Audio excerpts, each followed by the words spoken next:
Success ఎప్పుడు వచ్చింది? ఒంటరిగా ఉంటూ కొంచెం శోధన అనిపించినప్పుడు ఏం చేయాలంటే, నన్ను బలపరిచే వాళ్ళు ఎవరు లేరు అంటే నేను ఒక్కడిని ప్రార్థన చేయలేకపోతున్నాను. అతడికి పరిచయమైన వాళ్ళు ఎవరు లేరు అక్కడ. మనం బలపరచడానికి ఆ పరిచయాలు చెప్తున్నాను. ఒంటరిగా ఉన్నా కూడా వర్తిల్లుతావు. దేవునికి స్తోత్రం కలుగునుగా. మోషేని దేవుడు ఒక్కడనే పిలిచాడు, బాధ్యత కూడా అప్పగించాడు. కానీ ఆ తరువాత మోషే ఆలోచిస్తున్నాడు, ఇది నా వల్ల అవుతుందా అని దేవుడి దగ్గర వ్యక్తపరుస్తున్నాడు మాట సందేహాన్ని. దేవా, నేను ఒక్కడిని చేయగలుగుతానా? నా వల్ల అవుతుందా అంటే, నేను నీకు తోడై ఉంటాను అన్నాడు. అయినా కూడా మనకి దేవుని దగ్గర నుంచి వాగ్దానాలు వచ్చినా కూడా ప్రాక్టికల్గా మనం ఆలోచిస్తే ఏంటంటే, మనకి ఎవరన్నా తోడు ఉంటే బాగుంటుందని సహజంగానే మనిషి కాబట్టి అట్లా అనిపిస్తూ ఉంటుంది. మోషే కూడా అట్లాగే అన్నాడు. చూడండి ఒకసారి నిర్గమాకాండంలో ఎన్నో మాటలు చెప్తున్నాడు. సాకులు కూడా ఆయన మొదట్లో చెప్పారు. ఎందుకంటే తప్పించుకుని పోదాం, ఎందుకు మన ఒక్కళ్ళతో ఈ పని అవుతుందా అన్నట్లుగా ఆయన ఏవో కారణాలు చెప్తే, అప్పుడు దేవుడు తన ఆలోచన మోషేతో చెప్పారు. ఏమని చెప్పారంటే, నిర్గమాకాండము 4వ అధ్యాయం 10వ వచనం నుంచి, అప్పుడు మోషే, ప్రభువా, ఇంతకు మునుపైనను నువ్వు నీ దాసునితో మాట్లాడినప్పటి నుండి అయినను నేను మాట నేర్పరిని కాను. నేను నోటి మాంద్యం నాలుక మాంద్యం గలవాడనని యెహోవాతో చెప్పగా. ఇప్పుడు తనలో ఉన్న లోపాలు చెప్తున్నాడు మాట ఆయన. నా వల్ల కాదు కదా, నేను సరిగా మాట్లాడలేను కదా అంటున్నాడు. యెహోవా, మానవులకు నోరిచ్చిన వాడెవడు? మూగవానినే గాని, చెవిటివానినే గాని, దృష్టి గలవానినే గాని, గుడ్డివానినే గాని పుట్టించిన వాడెవడు? యెహోవానైన నేనే కదా. దేవునికి స్తోత్రం కలుగునుగా. దేవుడే ఉంటే అతను అలా ఎందుకు పుట్టాడండి? దేవుడే ఉంటే కనుక ఇలా ఎందుకు పుట్టాడంటే, పుట్టించిన ఆయన ఇష్టం మాట. నీ నా అభిప్రాయాలు కనుక్కుని మనల్ని ఏం చేయలే కదండి. నిన్ను ఎలా పంపిద్దామంట భూమి మీదకి అంటే, కొంచెం జుట్టు ఎక్కువ ఉండాలి తండ్రి, ముక్కు సూటుగా ఉండాలి నాయన, మంచి కలర్ ఉండాలి ప్రభు అంటే, సరే ఓకే అట్లా చేద్దామంటావా అంటే, అట్లాగే చేద్దామంటే ఓకే అని చేస్తాడా? చెప్పండి. ఎవరినైనా కనుక్కుని దేవుడు పుట్టిస్తాడా, లేకపోతే ఆయన అంతటా ఆయన పుట్టిస్తాడా? చెప్పాలి. ఆయన ఇష్టం, సృజించిన వాని ఇష్టం. ఇలా పుట్టాలి అలా పుట్టాలని అనడానికి ఎవరు అర్హత లేదు. రూపించబడినది రూపించిన వానితో వాదింప తగునా అని వాక్యంలో ఉంది. కుమ్మరవాణ్ణి ఇలా ఎందుకు చేశావు అని అడిగే హక్కు ఎవరికి లేదు. ఎందుకంటే అసలు ఆ రూపం ఇచ్చిందే ఆయన. ఎందుకు? దాని వెనక ఆయనకు ఒక చిత్తం ఉంటుంది అన్నమాట.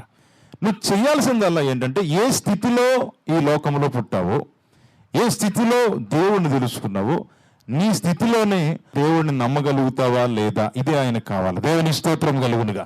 ధనవంతుడిగా పుట్టించాడా? ధనవంతుడిగానే ఉండి దేవుణ్ణి విశ్వసించు. భేదవాణిగానే పంపించాడా? అయితే భేదవాణిగా నుండి దేవుణ్ణి స్తుతించు. అంగవైకల్యంతో పుట్టావా? అంగవైకల్యంలోనే దేవుణ్ణి స్తుతించు. ఎందుకంటే ఎలాంటి వాళ్ళని కోరుకుంటాడంటే, ఏ విధముగానైనా కూడా నన్ను ప్రేమించే వ్యక్తులు నాకు కావాలి. దేవుని స్తోత్రం కలుగును. అన్నీ కలిగినోడికే ఆశలు ఎక్కువ అదండి. మొత్తం తిరుగుతూ ఉంటాడు పాపం, ఏదో సాధిద్దామని. ఎన్ని కోల్పోయిన వ్యక్తి మాత్రం సరాసరి గురి పెడతాడు అనమాట. ఏంటంటే, నా గమ్యం ఏంటి తెలుసుకోగలిగితే అతడు అంత గొప్పగా ఎవరు కూడా ఈ లోకంలో వాడబడలేరు. నిక్ అనే ఒక వ్యక్తి ఉన్నాడు, ఆస్ట్రేలియన్.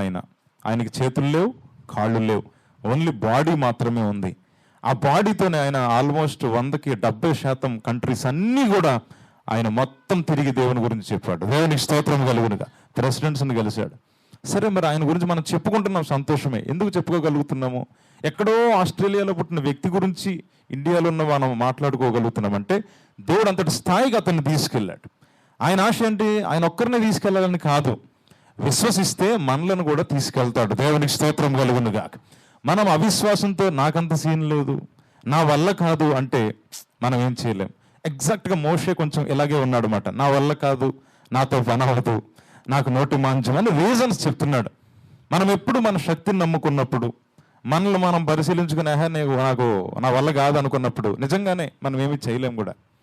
ఒకటి ఆలోచించండి, మన గురించి మనం ఆలోచించకుండా దేవుడికి సమస్తం సాధ్యమని నమ్మిన మరుక్షణం నుంచి దైవ కార్యాలు మనం చూస్తాం. దేవునికి స్తోత్రం కలుగునుగా. మన జీవితంలో దేవుడు కోరుకునేది అదే. ఎవరిని ఇష్టపడతాడు దేవుడు? విశ్వాసిని ఇష్టపడతాడా, అవిశ్వాసిని ఇష్టపడతాడా? చెప్పండి. విశ్వాసిని ఇష్టపడతాడు. యాక్చువల్గా ఇద్దరిని పుట్టించింది ఆయనే. దేవుని కన్నులు నీతిమంతుల మీద ఉన్నాయి, చెడ్డవారి మీద కూడా ఉన్నాయి, ప్రతి స్థలం మీద ఉన్నాయని బైబిల్లో ఉంది. అందరినీ చూస్తున్నాడు, అందరినీ పోషిస్తున్నాడు. కానీ ఎవరికి ఆయన దగ్గరకు ఉంటున్నాడంటే, ఆయన నమ్మిన వారికి దగ్గరగా ఉంటున్నాడు. దేవునికి స్తోత్రం కలుగునుక. నువ్వు నమ్మగలగాలి అంతే. ఏ స్థితిలోనైనా దేవుడిని నమ్మడం ముఖ్యం. ఇక్కడ ఆ నమ్మే పనిలోనే మోషే కొంచెం అటు ఇటుగా మాట్లాడుతున్నారు అనమాట. ప్రభువా నాకు చూడు, నాలుగు మాంద్యం ఉంది కదా అంటున్నాడు. అసలు నీకు నోటి మాంద్యం ఇచ్చింది ఎవరు? నేనే కదా. నాకు లేదు ప్రాబ్లం, నిన్ను పుట్టించిన నాకు లేదు ప్రాబ్లం, నీకేంటి ప్రాబ్లం అంటున్నాడు ఆయన. అయితే రీజన్లో మాట్లాడుతుంటే అప్పుడు దేవుడు ఏం చెప్తున్నాడంటే, ఇలా బలహీనముగా 4 మాటలు మాట్లాడినప్పుడు దేవుడు ఏమన్నారంటే 12వ వచనం నుంచి, కాబట్టి వెళ్ళు, నేను నీ నోటికి తోడై ఉండి నువ్వేం పలకాల్సింది నీకు బోధించేదనని అతనితో చెప్పాను. అందుకు అతడు, అయ్యో ప్రభువా, నువ్వు పంపదలంచిన వాన్నే పంపము అనగా ఆయన మోషే మీద కోపపడ్డాడు. ఇన్ని రీజన్స్ చెప్తున్నా అంటే కొన్ని దేవుడికి వస్తుంది రాదా కోపం? చెప్పండి, వస్తుంది. మనం కొన్నిసార్లు మన పనులు భలే కోపం పుట్టిస్తాయి ఆయనకి. అయినా కూడా బైబిల్లో ఒక మాట ఉంది, ఆయన కోపము నిమిషమాత్రం ఉండును కానీ ఆయన దయ ఆయుష్కాలం. దేవునికి స్తోత్రం కలుగును గాక. అందుకే మనం బతికిపోతున్నాం అంతే. ఏమండి, మోషే మీద కోపపడట. లేవీయుడగు నీ అన్నయ్య అయిన అహరోను లేడా? ఎవరి గురించి మాట్లాడుతున్నాడు చెప్పండి? అన్న అన్నయ్య గురించి మాట్లాడుతున్నాడు. ఇప్పుడు నీ అన్నయ్య అయిన అహరోను లేడా? అతడు బాగా మాట్లాడగలడని నేను ఎరుగుతును. ఇదిగో అతడు నిన్ను ఎదుర్కొని వచ్చుచున్నాడు. అతడు నిన్ను చూసి తన హృదయమందు సంతోషించును. నువ్వు అతనితో మాట్లాడి అతని నోటికి మాటలు అందించవలను. నేను నీ నోటికి అతని నోటికి తోడయుండి మీరు చేయవలసిన దానిని, దేవునికి స్తోత్రం కలుగునుగా. ఇప్పటిలోకేమో నువ్వు చేయాలి, నువ్వు వెళ్ళాలి అన్నాడు. ఎప్పుడైతే ఈయన రీజన్స్ చెప్తున్నాడో, నా వల్ల అవుద్దా అనగానే వెంటనే ఇప్పుడు ఏమండి బహువచనం అయిపోయింది అన్నమాట. ఏకవచనం ఏమైంది? బహువచనం అయిపోయింది. ఒంటరిగా పంపిస్తానంటే నేను వెళ్ళలేను అన్నాడు. నేను తోడొస్తానన్నా కూడా నా వల్ల కాదు అన్నాడు. అవునా? అయితే మీరు చేయాలన్నాడు. ఈసారి నువ్వు చేయాలనే మాటగా ఎట్లా అయిపోయింది చెప్పండి? మీరు అంటే ఎవరెవరు? మోషే, అహరోను. ఈసారి మీరు చేయవలసిన దాన్ని మీకు బోధిస్తా. అతడు నీకు బదులు జనులతో మాట్లాడును, అతడే నీకు నోరుగా ఉండును, నువ్వు అతనికి దేవుడుగా ఉండువు. ఈ కర్రను చేత పట్టుకుని దానితో సూచక్రియలు చేయాలి. దేవునికి స్తోత్రం కలుగునుగా. జతపరిచాడా లేదా? అంటే ఎవరిని జతపరుస్తున్నాడు? అహరోను జతపరుస్తున్నాడు. దేవుని ఆలోచన ఏంటి? తెలుసు మన యొక్క బలహీనతలు ఆయనకి తెలుసు. ఒంటరిగా ఉండడం కంటే కూడా జంటగా పని చేయట మరి మంచిది. ప్రసంగి గ్రంథంలో ఉంది. అప్పుడు ఒకరినొకడు ప్రోత్సహించుకోవచ్చు, ఒకరినొకరు ఆదరించుకోవచ్చు. అంటే ఒకళ్ళు బలహీనం అయిపోతుంటే రెండోవాడు మనం ఎవరో దేవుని పెట్టలేం పక్కన ఒకటి చెప్తూ ఉండాలి. ఎప్పుడు కూడా నేను రూమ్లో ఒంటరిగా ఎవరైనా ఉన్నప్పుడు సహజంగా ఇలా అడుగుతున్నారు అనుకోండి, నేను అంటూ ఉంటా, ఒంటరిగా ఉంటే కొంచెం శోధన అనిపించినప్పుడు ఏం చేయాలంటే, ఫెలోషిప్ అనేది చాలా ఇంపార్టెంట్ కదా. సహవాసం ఉందనుకోండి, ఒకళ్ళొకళ్ళు ప్రోత్సహించుకోవడం ఉంటుంది, ఒకళ్ళొకళ్ళు దేవుని గురించి మాట్లాడుకోవడానికి బాగుంటుంది. మీరుండేవి గృహాల్లో ఒంటరిగా మనం ఏం చేయలేని పరిస్థితి ఉన్నప్పుడు, నన్ను బలపరిచే వాళ్ళు ఎవరు లేరు అంటే నేను ఒక్కడిని ప్రార్థన చేయలేకపోతున్నా, లేకపోతే నేను ఒక్క వ్యక్తిని ప్రార్థన చేయలేకపోతున్నా, దేవుని కొరకు ఏదైనా చేద్దామంటే అంత బలం కూడా ఉండట్లా ఫీల్ అవుతుంటారు చాలాసార్లు. అయితే దేవుని కృప ఏంటంటే, దేవుని యొక్క ఆలోచన ఒకటి ఉంది. ఏంటో తెలుసా? ఒంటరిగా ఉన్నవాడినే ఎట్లా చేయగలుగుతున్నాడు ఆయన? ఒక జతను తోడును కూడా ఆయన తీసుకురాగలుగుతాడు. దేవునికి స్తోత్రం కలుగునుగా. మోషేకి అహరోన్ని జతపరిచాడు. కానీ అంతకంటే మించింది ఒకటి ఉంది. మరి ఇది కూడా మీరు ఆలోచన చేయాలి. ఎందుకంటే ఒక కోణంలో ఉంది బైబిల్, ఎప్పుడు ఒక కోణంలో ఉండదు. అది 2 అంచుల ఖడ్గం లాంటిది. ఇప్పుడు ఒక నిమిషం మనం ఈ మోషే టాపిక్ కొంచెం పక్కన పెట్టి, ఇదే ఐగుప్తులో ఒకప్పుడు యోసేపు అనే వ్యక్తి ఉన్నాడు. ఎవరు చెప్పండి? యోసేపు. అందరూ చెప్పండి గట్టిగా. ఓకే, యోసేపు ఒక్కడే ఐగుప్తులో పరవాసిగా ఉన్నాడు. అతడికి పరిచయమైన వాళ్ళు ఎవరు లేరు అక్కడ, ఎవరో పరిచయస్తులు లేరు అక్కడ, ఎవరో దేవుని గురించి మాట్లాడడానికి, సహవాసం చేయడానికి, ప్రార్థన చేసుకుందాం మన ఇద్దరం అని చెప్పడానికి, దేవుని వాక్యం ఇలా ఉందని చెప్పడానికి ఎవరూ లేరు అతనికి. అలాంటి వ్యక్తి పొతీఫర్ ఇంట్లో ఉన్నప్పుడు పొతీఫర్ భార్య, తన యజమానుని భార్య వచ్చి రా మన ఇద్దరం కలిసి పాపం చేద్దామని ప్రేరేపిస్తూ ఉన్నప్పుడు అక్కడ రాసి ఉంటుంది ఈ మాట, ఆమె దినము యోసేపుతో మాట్లాడుచూ ఉండను అని ఉంటుంది. ఎవ్రీడే సాతాను గడుగు పని ఉంటుంది. ప్రతిరోజు నేను ప్రార్థన చేస్తానో తెలియదు కానీ ప్రతిరోజు మాత్రం వాడిని డిస్టర్బ్ చేయడానికి డైలీ మాట్లాడతాడు. ఏం మాటలు తెలుసు? అవి శరీర సంబంధమైన మాటలు, లోకాశలకు సంబంధించిన మాటలు. పొతీఫర్ భార్య వచ్చి యోసేపుతో దేని గురించి మాట్లాడుతుంది? ఏమండి, అబ్రహాము యొక్క విశ్వాసం గురించి మాట్లాడుతుందా? అలాంటి మాటలుండు. శారీరక కోరికలు తీర్చుకోవడానికి ఏ విధంగా ఉపయోగించాలో అన్ని పదాలు ఉపయోగించి మాట్లాడుతుంది, శోధన. మరి అలాంటప్పుడు యోసేపు దగ్గరికి వచ్చి యోసేపు కష్టాలు వినడానికి, యోసేపును కొంచెం ఆత్మీయంగా బలపరచడానికి, రా మన ఇద్దరం కలిసి ప్రార్థన చేద్దాం అనడానికి ఎవరూ లేరు. ఎవ్వరూ లేకపోయినా అతడు ఒక మాట అన్నాడు. ఏంటో తెలుసా? ఇదిగో నా దేవుడు చూస్తున్నాడు అన్నాడు. దేవునికి స్తోత్రం కలుగును గాక. సక్సెస్ ఎప్పుడు వచ్చిందంటే యోసేపు జీవితంలో సాటి మనిషి బలపరిచే వ్యక్తి లేకపోయినా కూడా పైన నా దేవుడు ఉన్నాడనే దేవుని భయం ఉంది చూసారా? ఆ భయమే ఏం రాస్తుందంటే అక్కడ, దినదినము ఆమె యోసేపుతో మాట్లాడుచుండెను, కానీ ఆమె మాట అతడు విన్నవాడు కాడు. దేవునికి స్తోత్రం కలుగును గాక. చెవులు మూసుకున్నాడు అంతే. ఆ చెడ్డ మాటలు వినడానికి అతను ఇష్టపడలే. అటువంటి శారీరక క్రియ చేయడానికి ఆయన ఇష్టపడలే. ఎందుకని? నా దేవుడు చూస్తున్నాడని. ఎప్పుడైతే నువ్వు దేవుణ్ణి దృష్టిలో పెట్టుకుని మాట్లాడతామో, దేవుణ్ణి దృష్టిలో పెట్టుకుని ప్రవర్తిస్తామో, నేను చెప్తున్నాను, ఒంటరిగా ఉన్నా కూడా వర్ధిల్లుతావు. దేవునికి స్తోత్రం కలుగును గాక. యోసేపు చూడండి, ఏ అద్భుతాలు చూశాడు యోసేపు. గుంటలో పడేయడం చూశాడు, ఇష్మాయిల్కి అమ్మేయడం చూశాడు, బానిసగా వేలం పట్ల నిలబడ్డాడు, పోతిఫర్ ఇంట్లో పనోళ్ళగా వచ్చాడు. ఎక్కడ చూసినా కూడా ఆయనకి ఏ బలం లేదు. కానీ ఒకటి ఉంది, ఒక సీక్రెట్ ఉంది. ఏముందంట సీక్రెట్? యోసేపుకు యెహోవా తోడై ఉండెను. దేవునికి స్తోత్రం కలుగును గాక. ఇది దేవుడు ఉంటే, ఆ దేవుని మీద మనకు నమ్మకం ఉంటే, ఇఫ్ యు ఆర్ అలోన్, నువ్వు ఒంటరిగా ఉన్నా కూడా దేవుడు నిన్ను లేవనెత్తగలుగుతాడు. దేవునికి స్తోత్రం కలుగును గాక. ఇంకొకటి, ఫరో దగ్గరికి తీసుకెళ్లారు ఆయన్ని, కలభావం చెప్తాడని. యోసేపు మీద అభియోగం మోపి చెరసాల్లో పడేసినప్పుడు ఇద్దరు కళ్ళు వచ్చినాయి.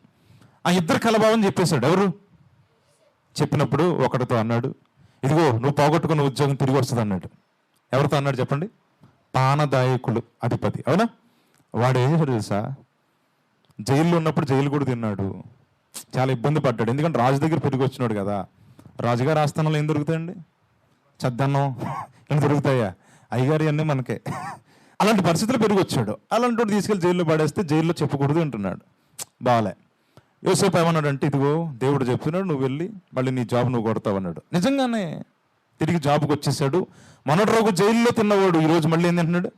మంచి శ్రేష్టమైన ఆహారం తింటున్నాడు. ఎప్పుడైతే కడుపు నిండిందో, తృప్తి కలిగిందో, మేలు చేసిన వాడిని ఏం చేశాడు? మన జీవితాల్లో కూడా ఇది ఉంటుంది అండి. మనకి అన్ని బాగున్నాయి అనుకోండి, మేలు మర్చిపోతాం. ఒకనాడు మనం ఏ స్థితిలో ఉంటే మనకు సహాయం చేశారో వాళ్ళని మర్చిపోతాం. That's the failure. దేవుడు అలాంటి వాళ్ళకి తోడుండడు. అతడు జైల్లో ఉన్నప్పుడు అతన్ని బలపరిచి తిరిగి ఖచ్చితంగా నువ్వు నీ జాబ్ నువ్వు పొందుతావని చెప్పి బలపరిచినాడు ఎవరు చెప్పండి? యోసేపు. ఇప్పుడు యోసేపు చెప్పాడు, అది జరిగింది. అందువలన ఈ పానదాయకుల అధిపతి కూడా హ్యాపీగా వచ్చి మళ్ళీ తన లగ్జరీ లైఫ్ అనుభవిస్తున్నాడు. రాజు పక్కనే ఉన్నాడు, చాలా బాగుంది. కానీ అతడు ఏం చేశాడు? యోసేపుని మర్చిపోయినాడు. మర్చిపోయిన తర్వాత ఒక రోజుకి జ్ఞాపకం వచ్చిందంట. వాడు తన తప్పిదములను జ్ఞాపకం చేసుకున్నాడు. దేవునికి స్తోత్రం కలుగును గాక. ఫరో దగ్గరికి వచ్చి, ఫరో కళ వచ్చినప్పుడు ఈ కలభావం ఎవరు చెప్తారన్నప్పుడు వీడి పక్కన అర్థమైంది వీడికి నేడు నా తప్పిదాలను నేను జ్ఞాపకం చేసుకుంటున్నానని చెప్పి, అయ్యా రాజా మీకు ఒక విషయం చెప్పాలండి. ఏంటి? ఇదిగో చెరసాల్లో ఒకడు ఉన్నాడండి, అతడు కలభావం చెప్పగలుగుతాడు, పిలిపించమంటారా అంటే, అవునా నీకెళ్ళి తెలుసు? వాడు చెప్తేనే నేను ఇక్కడికి వచ్చానండి. ఎగ్జాక్ట్గా ఆయన చెప్పేశాడండి కలభావం అంటే. ఎవర్రా బాబు పిలిపించన్నాడు. పిలిపిస్తే ఎదురుగా నిలబెట్టారండి, చక్కగా టిప్టాప్గా రెడీ చేసి. ఎవరిని? యోసేపుని. అప్పుడు కూడా ఏమంటాడు తెలుసా మీకు? ఆ రోజు పొతిఫర్ భార్యతో ఎవరి పేరట మాట్లాడాడో, పొతిఫర్ భార్యతో ఏమన్నాడు తెలుసా? నా దేవుని ఎదుట నేను ఎట్లా దుష్కార్యమో ఎట్లా చేస్తానని దేవునికి ప్రాధాన్యత ఇచ్చి మాట్లాడాడే. సేమ్ ఫరో వచ్చి కలభావం చెప్పు అంటే ఏమన్నా తెలుసా? కలభావములు చెప్పుటకు నేను కాదు యోగ్యుడను, పరలోకమందు దేవుడు ఉన్నాడు అన్నాడు. దేవునికి స్తోత్రం కలుగును. ఇక్కడ కూడా దేవుడిని కనపరిచాడు. ఒకటి గుర్తుపెట్టుకోవాలి, దేవుణ్ణి గనపరిస్తే నువ్వు ఒంటివాడువైనా వర్ధిల్లుతావు. దేవునికి స్తోత్రం కలుగునుగా. దేవుని కోణంలో మనం ఏది మాట్లాడలేదు అనుకోండి, ప్రతిదీ కూడా మన యోచన, మన ఆలోచనలు, మన ఉద్దేశాలు బయలుపరుస్తున్నాం అనుకోండి. ఇదిగో చూశాడు దేవుడు మోషేని. మోషే అన్ని రీజన్స్ చెప్తున్నారు ఆయన. ప్రవ్వా నాకు నోటి మంచం, ప్రవ్వా ప్రభా నేనేం చేయలేను ప్రభా, నా ఒక్కడికే నన్ను ఒక్కడనే పిలిచావు, నన్ను ఒక్కడనే నీ ఆత్మతో నింపావు, ఇదిగో ఈ యొక్క అద్భుతాలు చేయడానికి కూడా శక్తిని నాకు ఇచ్చావు, అయినా కూడా నేను చెప్తున్నా ఏంటి, నేను నా వల్ల కాదనుకుంటున్నా అనగానే వెంటనే ఏకవచనం కాస్త బహువచనం అయిపోయింది. మోషే అనే దేవుడే ఏమని తెలుసా, మోషే అహరోను మీరిద్దరూ కలిసి చేయాలన్నాడు. దేవుని స్తోత్రం కలుగునుగా. అది కూడా మేలుకే, అది కూడా దేవుని ఆలోచనలో ఉంది. ఒంటరిగా వర్ధిల్లింపు చేయగలడు, అంతేకాదు జంటగా కూడా వర్ధిల్లింపు చేయగలడు. దేవునికి స్తోత్రం కలుగునుగాక.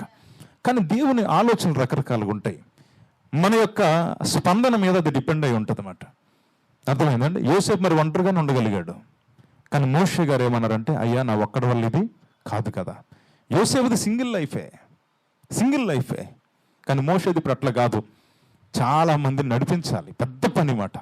ఈ పెద్ద పని నా వల్ల అవుతుందా అన్నాడు. ఈ దర్శనం నేను ఒక్కడనే తీసుకెళ్ళగలనా అంటే, అయితే నీకెవరిని తోడు చేస్తా, అహరోనును తోడు చేస్తాను. దేవునికి స్తోత్రం కలుగునుగా.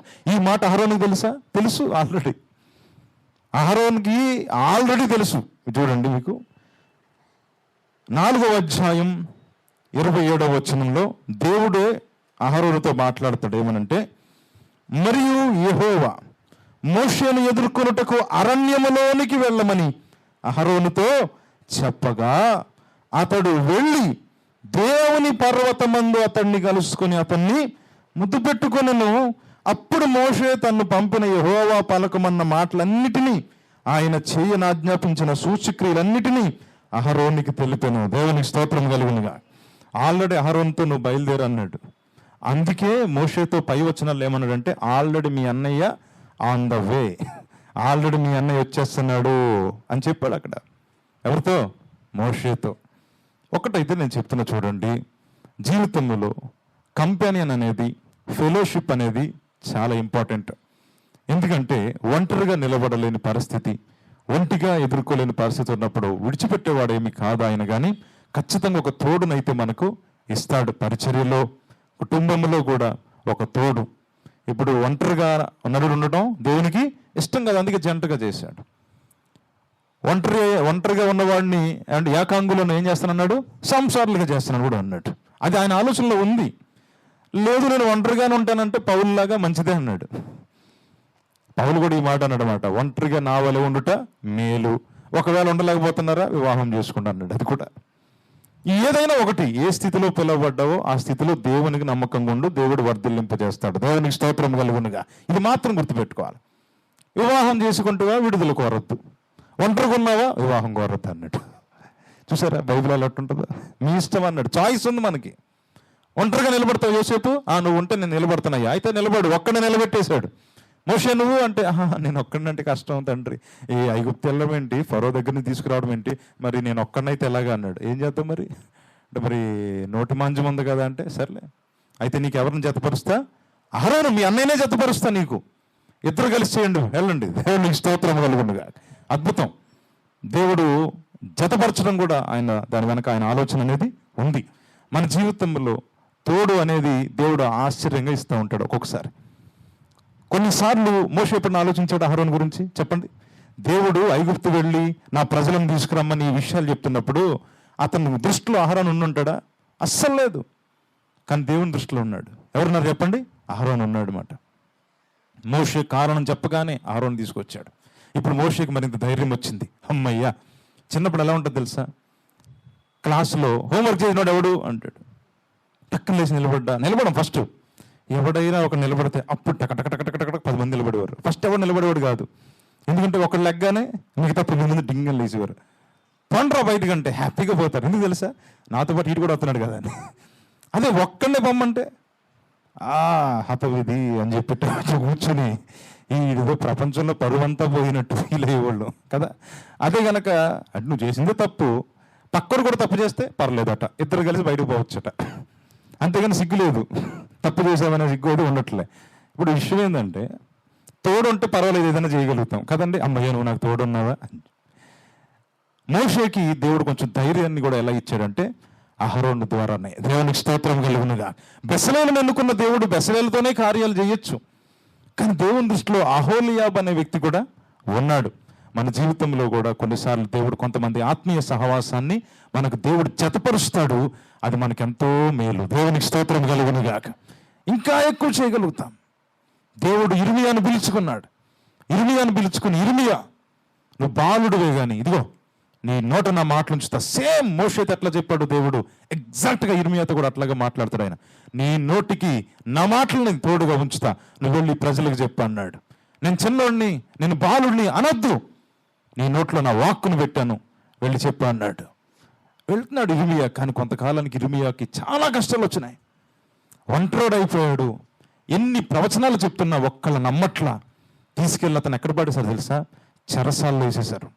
చెరసాల్లో ఇర్మియా ఉన్నప్పుడు సేవ ఎలా జరిగిద్ది? ఇప్పుడు ఇర్మియా చెరసాల్లో పడినప్పుడు ఎలా చేయగలుగుతారండి పరిచర్య? నువ్వు జైల్లో ఉన్నావు, దేవుని వాక్యం ఇప్పుడు బయటికి ఎలా వెళ్తుంది? మరి ఒక్కడే చేయగలుగుతావు. ఇప్పుడు నువ్వు ఒక్కడే చేయలేవు, ఎందుకంటే నువ్వు బంధించబడ్డావు కాబట్టి.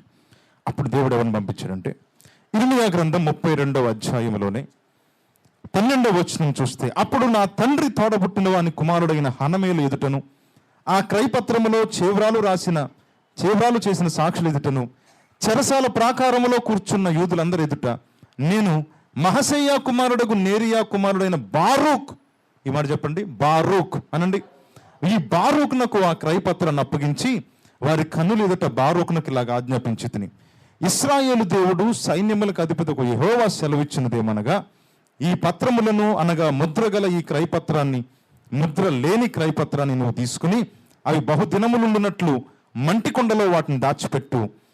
ఇశ్రాయేలు దేవుడు సైన్యములకు అధిపతికి యెహోవా ఇలాగూ సెలవిచ్చుచున్నాడు, ఇండ్లు, పొలములు, ద్రాక్ష తోటలు ఇంకా ఈ దేశములో కొనబడును. నేరియా కుమారుడైన బారూక్ చేతికి ఆ క్రయపత్రాన్ని నేను అప్పగించిన తరువాత యెహోవాకు ఇలాగున ప్రార్థన చేసి తిని. దేవునికి స్తోత్రం కలుగునుగా. చూడండి, ఆ రోజు యూదా దేశంలో ప్రవక్త అయినటువంటి ఇర్మియా ఎన్నోసార్లు ప్రవచించాడు, ఇదిగో దేవుని కోపం మీ మీద ఉంది, మీరు దేవుని మందిరం అని వస్తున్నారు, కానీ మీ ప్రవర్తన బాగోలేదు, మీ ప్రవర్తన బాగోనంత కాలము కూడా మీరు వర్ధిల్లరు, దేవుని కోపం మీ మీద ఉంది, దయచేసి దేవుని వైపు తిరగండి, దేవుని విధేయులు కండి, మీరు దేవుణ్ణి పక్కన పెట్టి సృష్టిని ఆరాధిస్తూ ఉన్నారు, దేవుని కోపం వస్తుంది, మిమ్మల్ని బబులోను చేతికి అప్పగించబోతున్నాడు, 70 సంవత్సరాలు మీరు బానిసలు అయిపోతారని హెచ్చరిస్తున్నప్పుడు ఆ మాటలు వీళ్ళకి నచ్చలేదు. ఇర్మియా ప్రవచనాలు నచ్చలా. కానీ కొంతమంది ప్రవక్తలు ఓదరగొట్టారు మన ప్రవచనాలు వచ్చి, దేవుడు మీ పక్షాన ఉన్నాడు, దేవుడు నిన్ను హెచ్చిస్తున్నాడు, బబులోను కాడు విరి చేయబోతున్నాడు అంటే, అబ్బబ్బబ్బబ్బా వీళ్ళరా మనకు కావాల్సిన ప్రవక్తలు అని చెప్పి నెత్తిన పెట్టుకున్నారు.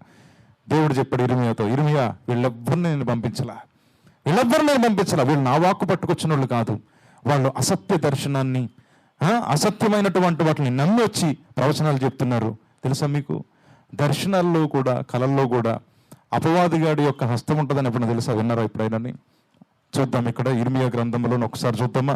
ఇర్మియా గ్రంథం 14వ అధ్యాయం 11లో ఫస్ట్ అంటాడు, 10-11 వచనాలు నేను చదువుతాను. యెహోవా ఈ జనులతో ఈ మాట సెలవిచ్చుచున్నాడు, ఈ జనులు తమ కాళ్ళకు అడ్డము లేకుండా తిరుగులాడుటకు ఇచ్చగలవారు కనుక యెహోవా వారిని అంగీకరింపడు.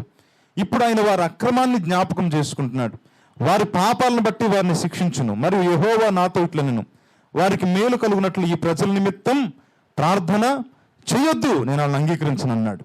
అయితే ఇలా అంటున్నాడు మాట ఇర్మియా 13వ వచనంలో, అందుకు నేను, అయ్యో ప్రభువైన యెహోవా, మీరు ఖడ్గం చూడరు, మీకు క్షామం కలగదు, ఈ చోట నేను స్థిరమైన సమాధానం మీకు ఇచ్చేదనని ప్రవక్తలు వారితో చెప్పుచున్నారే అని నేను అనగా, యెహోవా నాతో ఇట్లా, నేను ప్రవక్తలు నా నామమును బట్టి అబద్ధములు ప్రకటించుచున్నారు, నేను వారిని పంపలేదు, వారికి ఆజ్ఞ కూడా ఇయ్యలేదు, వారితో మాట్లాడలేదు.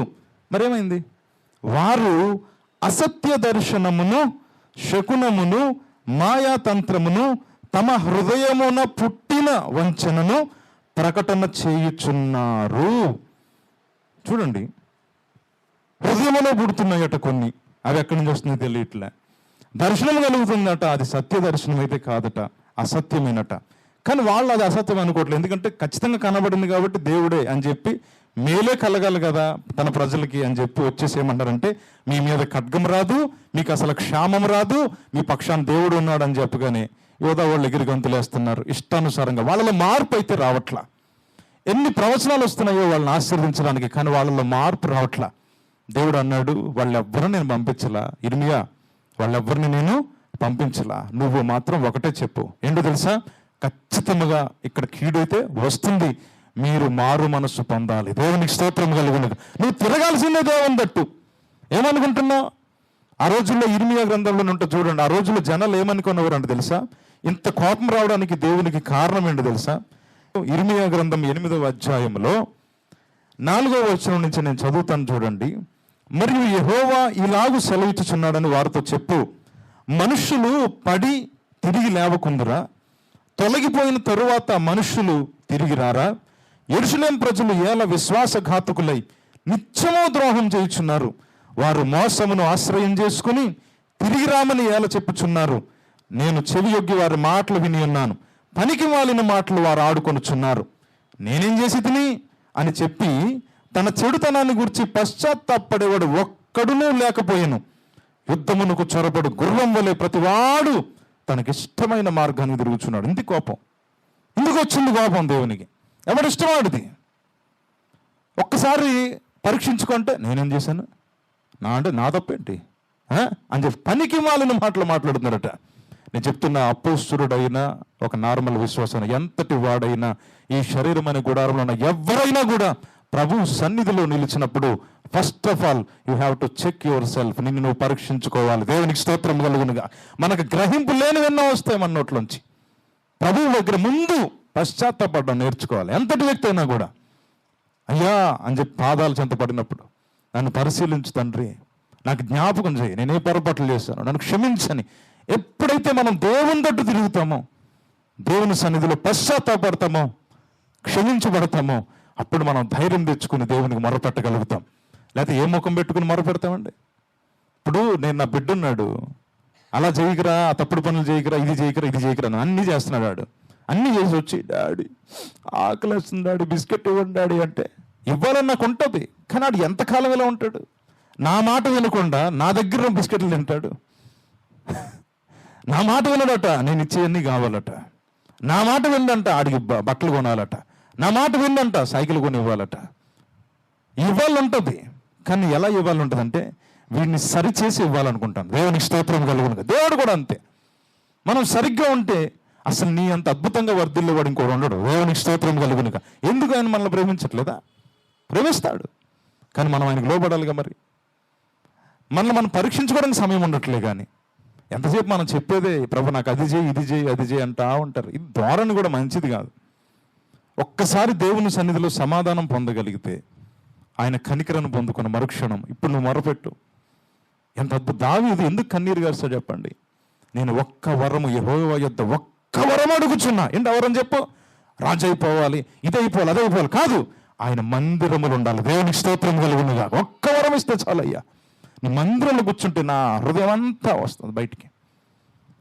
నువ్వు హెచ్చించుటకు నేను ఏ పార్టీ వాడను, నా గోత్రం ఏ పార్టీది, గొర్రెలు కాల్చున్న నన్ను తీసుకొచ్చి సింహాసనం మీద కూర్చోపెట్టవి ఎందుకు అయ్యా? ఇంకా చెప్తావు ఎందుగా పదాలు? రాజు అయిపోయావుగా అంటే ఊరుకో. మీకు రాజును, కానీ నా దేవునికి దాసుడను. దేవునికి స్తోత్రం కలుగునుగా. నేను అది మర్చిపోను ఎప్పుడు కూడా. నా స్థితి నేను ఎప్పుడు మర్చిపోను. సంగమ దేవుని సన్నిధిలో ప్రార్థన చేసే విధానం మీరు ఎప్పుడు మర్చిపోకండి. ఎందుకంటే గ్రహింపు లేనివి ఎన్నో ఉంటాయి. అంటాడు నువ్వు అనేక సంగతులు చూస్తున్నావు కానీ గ్రహించట్లేదని. నిజమే, నిజమే. మనం గ్రహించలేము అన్నీ కూడా. దేవుని దగ్గర కూర్చుంటేనే అన్ని గుర్తొస్తాయి. దేవుని ఆత్మ నీలో కార్యం జరిగిస్తున్నప్పుడు నీ గుర్తొస్తాయి. నీ పాపము, నీతి, తీరు ప్రతిదీ ఒప్పింపజేస్తాడు ఆయన. భయాన్ని పుట్టిస్తాడు. ఖచ్చితంగా క్షమాపణ అడుగుతావు, తగ్గించుకుంటావు, ప్రభు పాదాలు పట్టుకుంటావు, సాష్టాంగపడతావు, ఏడుస్తావు ఎక్కడైనా కన్నీరు. సమాధానం ఇస్తాడు. లేచప్పుడు మొరపెట్టండి. దేవునికి స్తోత్రం కలుగునుగాక. ఖచ్చితంగా దేవుడు ఇష్టపడతాడు. తను తగ్గించుకున్నవాడు అంటే ఆయన సన్నిధిలో సుంకర్రి వలె. దేవునికి స్తోత్రం కలుగునుగాక. తగ్గించుకోండి. ఏదో దినం, ఒక దినం ఉంది. అదే అన్నాడు ఆయన. ఏమని తెలుసా? దేవుడు తగిన సమయం అందు మిమ్మల్ని హెచ్చించినట్లు ఆయన బలిష్టమైన చేతి క్రింద ఏముండాలండి? రెచ్చిపోండి అన్నాడా? దీన మనస్కులై ఉండాలి. దేవునికి స్తోత్రం కలుగునుగా. నీ మాటలు తగ్గాలి, ఆయన మాటలు హెచ్చాలి. ఎందుకు చేస్తున్నావు ఏమన్నా పని? దేవుని కోసం, దేవుని మహిమ కోసమే బ్రదర్. చెప్తున్నావు కరెక్ట్, నిజంగా ఉంది అట్లాగా. చాలా చోట్లయితే నేను గమనించింది ఏంటంటే దేవుని కొరకే చేస్తూ ఉంటాం, కానీ అందులో ఎక్కడైనా అతిశయం ఉంటుంది. మనమే చేయించాం ఇదంతా, మనం అలా ఉన్నాడా, మనమే పెట్టించాం, ఇది ఉన్నాడా, మనమే కొనిచ్చాం. దాపరా బాబు, కంగారు పడద్దు. ఇర్మియా తన జీవిత కాలంలో చెప్పిన ప్రవచనాలు ఎవడు చెప్పలా, కానీ ఆయన ఎప్పుడు కూడా దేవుని వైపు కన్నీరు గారుస్తూ విలాప ప్రవక్త అని పేరు. దేవునికి స్తోత్రం కలుగునుగా. ఎవరికండి? ఇర్మియాకి. ఇంత గొప్ప ప్రవచనాలు చెబుతూ దేవుని వాక్కు కలిగిన వ్యక్తిని తీసుకెళ్ళి ఎక్కడ పడేశారు? చెరసాల్లో పడేశారు. ఎందుకు? సత్యం చెప్పినందుకు. ఈ రోజుల్లో దేవుని కొరకు సత్యం చెప్పండి, అబ్బు నువ్వు ఎవరికి ఇష్టం ఉండవు. దేవుని కొరకు నిలబడండి, వేపతి ఎవడికి ఏరు చేయడు. అది నువ్వు అబద్ధం చెప్పండి, స్వీట్గా చెప్పండి అబద్ధాలు, ఆహా తేనె పోసిన కత్తులు హాయిగా తీసుకుంటారు వాళ్ళు. ఏదో రోజు కడుపు చీరేస్తుంది లోపలికి వెళ్ళి. పగవాడు లెక్కలు నేను ముద్దులు పెడతాడట, నిజమైన స్నేహితుడు గద్దిస్తాడు, దేవునికి స్తోత్రం కలుగునుగా, గాయాలు చేస్తాడు. మేలు కోసమే కాదా దేవుడు ఇంత బాధపడుతున్నాడు యెరూషలేము ప్రజల గురించి? ఎందుకని? వీళ్ళ కోసం అన్నీ చేశాడు, వాగ్దాన దేశం తీసుకొచ్చాడు, కార్యాలు ఎన్నో చేశాడు, వీళ్ళకి బుద్ధి రావట్లే. ఇర్మియా చెప్పు అంటే చూసావు, ఒక్కడు కూడా నా తట్టు తిరగట్లా. నువ్వు వెళ్ళి అయ్యా మీరు దేవుని తట్టు తిరగండి, మీరు మార్పు చెందనంటే మేమేం చేసాము అని పనికి వాళ్ళు మాట్లాడుతున్నారట. చిరాకు వచ్చింది, దేవుని చాలా కోపం వచ్చింది, తీసేస్తే వీళ్ళందరినీ అన్నాడు. అప్పుడు ఈ మాటలు చెప్పడానికి ఇర్మియా ఏమో చెరసాల్లో ఉండిపోయాడు. మరి ఇప్పుడు ఎవరన్నా తోడు కావాలి, అప్పుడు పంపించాడు మాట దేవుడు. ఎవరిని? బారూక్. చెప్పండి ఏం పేరు? ఈయన వెళ్ళకపోయినా వాక్కు పంపించినాడు. అక్కడ ఇంపార్టెంట్ ఏంటి తెలుసా? నువ్వు వెళ్ళి కనబడకపోయినా పర్వాలే, నేను కనబడాలి. ఇర్మియా నన్ను కదా ప్రవచించను ఎప్పాలి, అక్కడ ఎప్పాలిగా. వద్దట, నేను అయ్యా చెరసల్లో ఉన్నానే, నేను రాలేను, కానీ ఇదిగో ఈ వాక్కు తీసుకెళ్ళు, దేవుని చిత్తం జరగాలి, దేవునికి స్తోత్రం కలుగునుగా. బారూక్ ఎవరండి అసలు? ఎవరు బారూకు? తల్లి గర్భములో పిండముగా రూపంపబడక మునిపే నేను ప్రవక్తగా నియమించానని ఏమైనా చెప్పాడా దేవుడు బారూకుతో? ఎవరితో చెప్పాడు ఈ మాట? ఇర్మియాతో చెప్పాడు. ఎవరండి బారూకు? కానీ దేవుడు ఇర్మియా నిర్బంధింపబడినప్పుడు విడుదల చేయొచ్చుగా, విడుదల చేయలేదు. నువ్వు అక్కడే ఉండు, ఒకరిని పంపిస్తున్నా, ఏం పేరు? బారూక్, అతనికి అప్పగించు.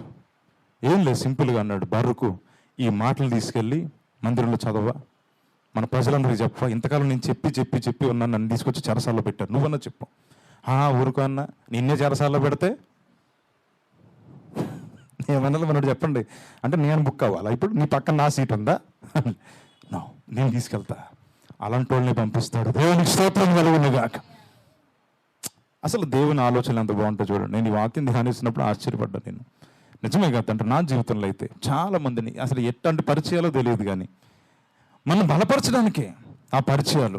కొంతమందిని మనకు తోడిస్తూ ఉంటాడు, కొన్నిసార్లు మన ఆత్మీయంగా లేవనెత్తడానికి, కొన్నిసార్లు మన ఆత్మీయంగా బలపరచడానికి, నువ్వు మరింతగా దేవునిలో ఎదగడానికి కొన్నిసార్లు దేవుడు పంపిస్తాడు. మోషే విశ్వాసంలో సన్నగిల్లిపోకుండా, దేవుని చిత్తంలో వెనకడుగు వేసేయకుండా అహరోను దేవుడు జతపరిచాడు.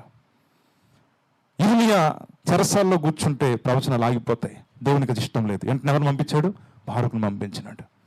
ఒకటైతే చెప్తున్నా, అక్కడ దేవుడు తన చిత్తాన్ని నెరవేర్చుకున్నాడు. ఎక్కడ? ఐగుప్తులో. ఇదిగో ఇక్కడ కూడా యోధా ప్లేస్లో దేవుడు తన చిత్తాన్ని నెరవేర్చుకున్నాడు. దేవునికి స్తోత్రం కలుగునుగా. ఎట్లయినా నెరవేర్చుకుంటాడు. కానీ మన జీవితంలో కొన్నిసార్లు తోడు అనుగ్రహిస్తాడు, చూసారా? అది మనకెంతో ఆశీర్వాదకరం అన్నమాట. ఎందుకంటే దేవుని పని చేయడానికి దేవుని యొక్క ఆలోచన అది. యేసు ప్రభు తన శిష్యులను పంపించినప్పుడు ఒక్కొక్కరిని పంపించాడు, ఇద్దరిని పంపించాడా? ఎందుకండి?